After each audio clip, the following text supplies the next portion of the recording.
ikkinchi marta qaytarib o'tirmayman. Qizimni tinch qo'ysang, senga $50,000 beraman. Kelishdik. Eshitdim. Roziman.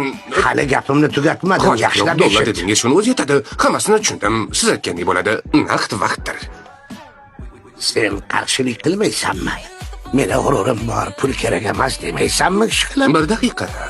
Albatta g'ururim bor, ammo u ham sotiladi.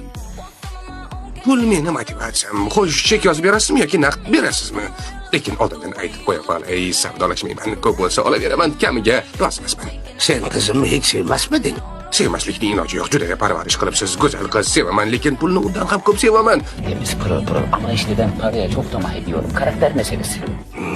Agar boy bo'lganingda, unda ham rozi bo'larmiding?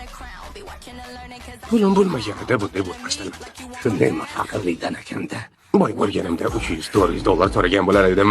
$50,000 yo'q derdim. Albatta, nafsda bu nima qilay? Sho'ring qursin. Sen bu nafs bilan uzoqqa bora olmaysan.